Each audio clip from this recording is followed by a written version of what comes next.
Hi, it's Steve from PartSelect. Today we're going to show you how to change the defrost thermostat on your side-by-side refrigerator. It's a really easy job. All we're going to need is a 1/4-inch nut driver, a pair of wire strippers, and a heat gun. Let me show you how we do it. Now before we begin this repair, the first thing we'll need to do is pull the refrigerator out far enough to remove the plug. Then we'll open up the freezer door and remove the bottom shelves and the baskets. And we'll set those aside.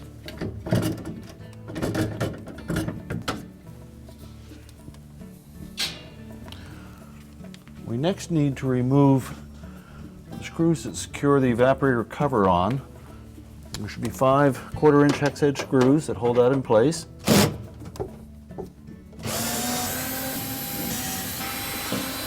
Once we removed the 5 screws securing the cover to the frame, we'll need to remove 3 of the shelf rails on one side or the other.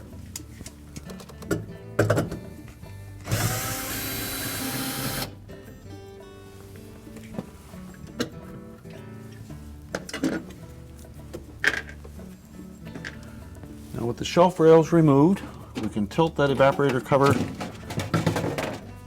away from the frame. We'll take that out and set it aside. Now with the evaporator cover removed, we have access to the defrost thermostat. So we're simply going to disconnect the 2 leads that go to that thermostat. They have some inline connectors to those, so we'll pull those apart.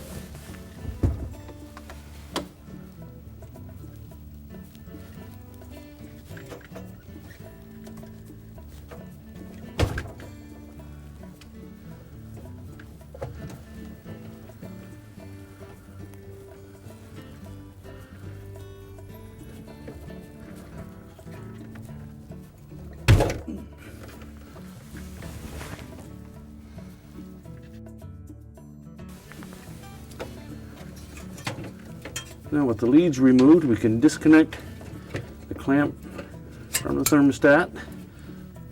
Take caution around the tubing. Lift that off, and then we'll remove it. And we'll take it to a suitable work surface to do the rest of the repair. Now with the old thermostat removed, we still have the inline connectors intact, so that allows us to do a splice operation a lot easier. So what we'll do is we're going to cut those wire leads fairly close to the thermostat.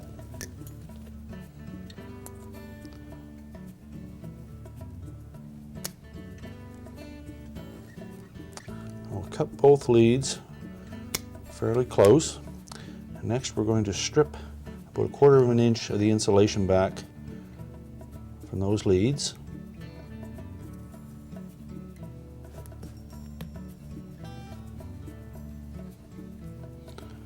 And inspect that copper to make sure that it's nice and bright and it's not corroded. And we'll take these butt splice connectors, slide those over the wire until it's fully inserted, and then we'll crimp those in place.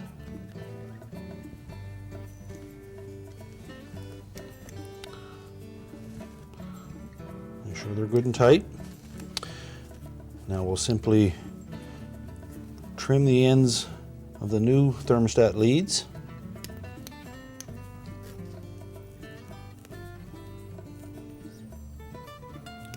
Again to about 1/4 inch.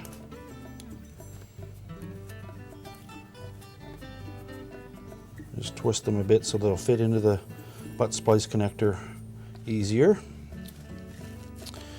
We need to make sure that we have enough room over those inline connectors to slide our heat shrink tubing on.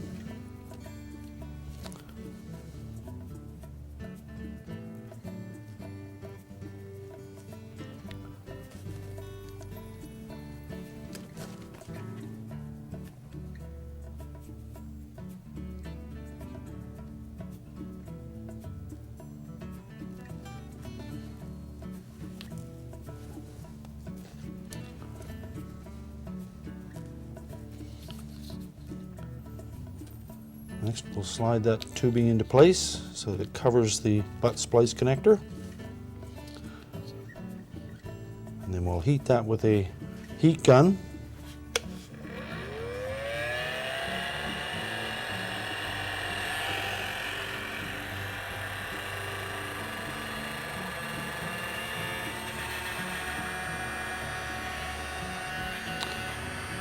And we'll just finish up with the heat shrink. Make sure it adheres to the butt splice connector.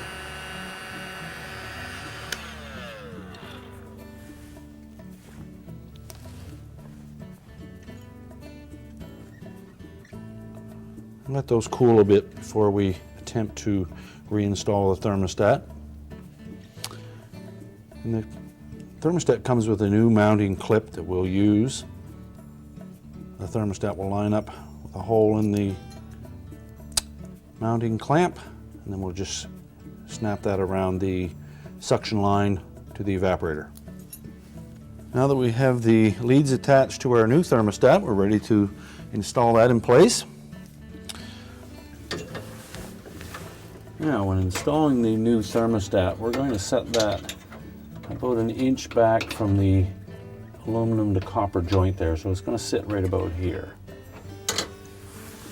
First step will be to slide the mounting clip on. Let's open that up and just let it hang there. We'll place the thermostat roughly where it should be.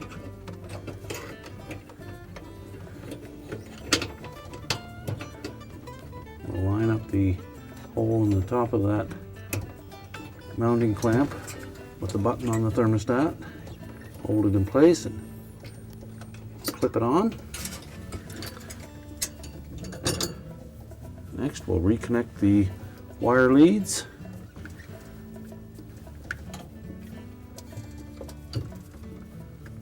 Make sure it's fully inserted into the quick connect coupler.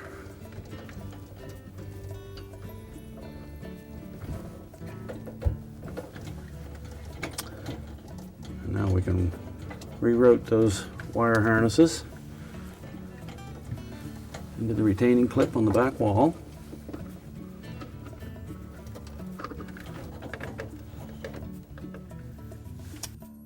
Now we're ready to put the evaporator cover back on.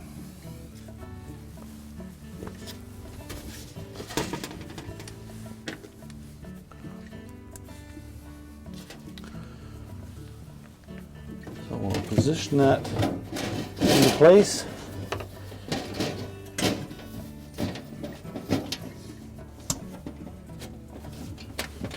We'll just put one screw in it to hold it there.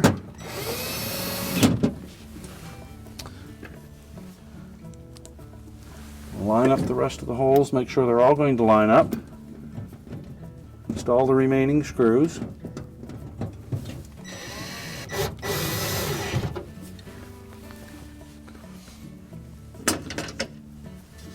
Next, we'll reinstall the shelf brackets.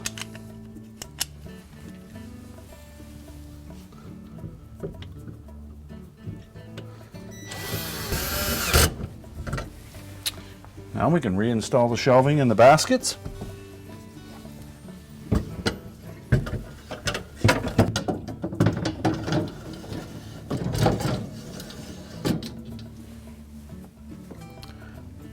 Now we're ready to reconnect the power, and our repair is complete. Told you it was an easy job. Thanks for watching, and good luck with your repair.